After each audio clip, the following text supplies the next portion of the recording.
بہت پرانی بات ہے، ایک شہر کا بادشاہ بہت عادل انصاف پسند تھا۔ جو رمضان کا چاند نظر آیا تو اس نے پورے شہر میں اعلان کروا دیا، اس رمضان ہم دیکھنا چاہتے ہیں کہ سب سے بہترین روزہ دار کون ہے، جو سب سے اچھی طرح اللہ کی رضا کے لیے روزہ رکھے گا، اسے عید پر بڑا انعام دیا جائے گا۔ یہ سن کر شہر کے سب لوگ جو شدت سے عبادت کر رہے تھے اور بھی جوش میں آ گئے۔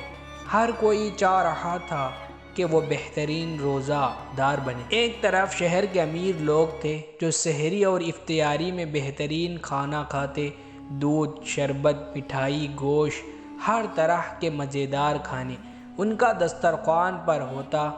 مسجد میں سب سے آگے صف بنا کر نماز پڑھتے اور لوگ ان کی تعریف کرتے۔ دوسری طرف ایک غریب نوجوان، اس کا نام یاسر تھا، وہ ایک چھوٹی سی دکان پر کام کرتا تھا۔ اس کا روزہ صرف ایک ٹکڑا روٹی اور پانی سے ہوتا۔ جب بھی کوئی اسے افطاری کا کہنے آتے، وہ کہتا، میں اللہ کی رضا کے لیے روزہ رکھتا ہوں، مجھے صرف اتنا چاہیے جتنا ضروری ہے۔ بادشاہ نے سوچا کہ وہ خود دیکھے کہ سب سے بہترین روزے دار کون ہے۔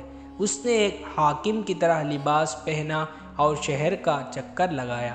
پہلے وہ امیر لوگوں کے گھر گیا، ان کا افطار دیکھا، ہر طرح کا مزیدار کھانا تھا، مگر جب اس نے پوچھا گیا روزہ کس لیے رکھا تو کسی نے کہا لوگ ہمیں اچھا سمجھے، کسی نے کہا ہمیں انعام ملے، اور کسی نے کہا بس ایک عادت ہے، ہر سال رکھتے ہیں۔ بادشاہ نے کچھ نہ کہا۔ پھر وہ یاسر کے پاس گیا، اسے صرف ایک ٹکڑا روٹی اور پانی ملا تھا۔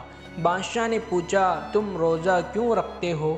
یاسر مسکرایا اور بولا اللہ کے حکم کے لیے، تاکہ میرے اندر صبر اور شکر آئے، تاکہ میں بھوکے کا دکھ محسوس کر سکوں، تاکہ میرا دل اللہ سے قریب ہو جائے۔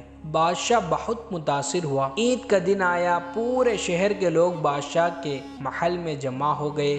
بادشاہ نے کہا جو اصل روزہ دار ہے اسے سب کے سامنے انعام دیا جائے گا۔ لوگ سمجھے کہ کوئی امیر آدمی ہی جیتے گا، مگر جب بادشاہ نے یاسر کا نام لیا تو سب حیران رہ گئے۔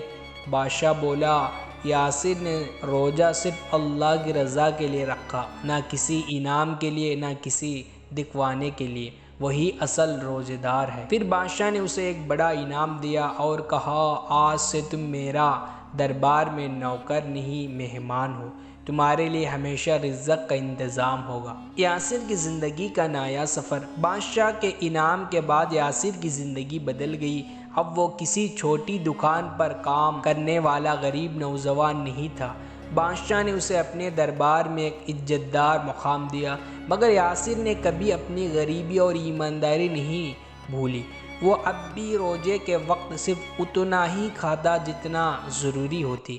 جب بھی کوئی غریب ملتا وہ اپنا کھانا اس کے ساتھ بانٹ لیتا۔ بادشاہ نے دیکھا کہ یاسر کی عادت بالکل نہیں بدلی، وہ ویسا ہی نیک، شریف اور ایماندار رہا۔ ایک دن بادشاہ نے اسے بلایا اور کہا یاسر، تمہاری ایمانداری اور نیک دل ہونے کی مثال پورے شہر میں دی جا رہی ہے، کیا تم میری ریاست کا وزیر بننا پسند کرو گے؟ یاسر حیران رہ گیا، اس نے عزت مانگی، وہ ایک راز سوچا۔ اس رات یاسر مسجد گیا، سجدہ کیا اور دعا مانگا، یا اللہ، اگر یہ مقام میری ایمانداری کو برقرار رکھے تو اسے قبول کر، ورنہ مجھے صرف تیری رضا چاہیے۔ اگلے صبح اس نے بادشاہ سے کہا اگر مجھے مقام ملے تو میں چاہتا ہوں کہ ہر غریب کا خیال رکھا جائے، کوئی بھی بھوکا نہ سوئے، اور ہر رمضان لوگ صرف اللہ کی رضا کے لیے روزہ رکھے،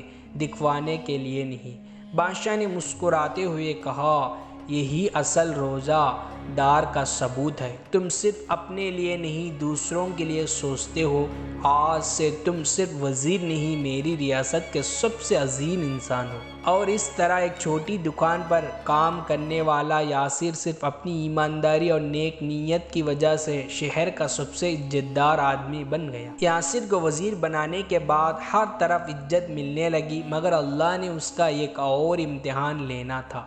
ایک دن ایک غریب عورت بادشاہ کے دربار میں آئی، اس کے آنکھوں میں آنسو تھے۔ اس نے کہا، میرا شوہر ایک امیر سوداگر کا نوکر تھا۔ رمضان کے مہینے میں اس امیر آدمی نے اسے جھوٹی چوری کا الزام لگا کر قید کروا دیا۔ میرا چھوٹا بیٹا بھوک سو رہا ہے اور کوئی سننے والا نہیں۔ یاسر نے جب یہ سنا تو اس کا دل بھر آیا۔ اس نے بادشاہ سے اجازت مانگی کہ وہ خود جا کر اس معاملے کی تحقیق کرے۔ بادشاہ نے کہا، یاسر تم عادل ہو، اگر وہ آدمی بے قصور ہے تو اسے رہا کر دو۔ یاسر اس امیر سوداگر کے گھر گیا۔ اس نے کہا، تمہارا نوکر پر چوری کا الزام ہے، کیا تمہارے پاس کوئی ثبوت ہے؟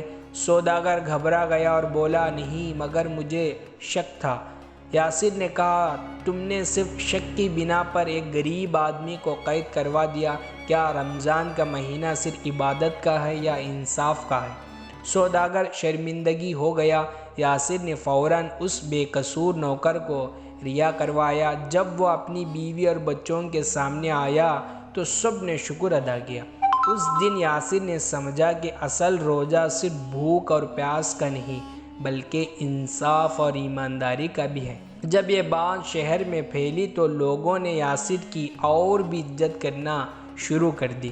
رمضان کے آخری عرصے میں بادشاہ نے کہا، یاسر تم صرف وزیر نہیں، تم ایک مثال ہو۔ تمہاری ایمانداری نے مجھے سکھا دیا کہ اصل روزہ کیا ہوتا ہے۔ اور عید کا دن بادشاہ نے یاسر کو شہر یا سب سے عظیم انعام دیا۔ یاسر کو صرف وزیر نہیں، میرا مشورہ دینے والا سچا دوست مانا جایا۔ یاسر نے کہا، مجھے صرف اللہ کا انعام چاہیے، اگر میرا کسی اعمال سے غریب کا بھلا ہو تو یہی میری عید ہے۔ یہ کہانی ہمیں سبق دیتی ہے کہ جو اللہ کی رضا کے لیے روزہ رکھتا ہے وہ صرف اپنی زندگی نہیں پوری دنیا کے لیے ایک مثال بن جاتا ہے۔ دوستو، اگر یہ کہانی پسند آئی ہو تو سب کے ساتھ شیئر کریں اور اصل روزے دار بننے کی کوشش کریں، اور ہمارے اس چینل کو ضرور سبسکرائب کرو۔ خدا حافظ۔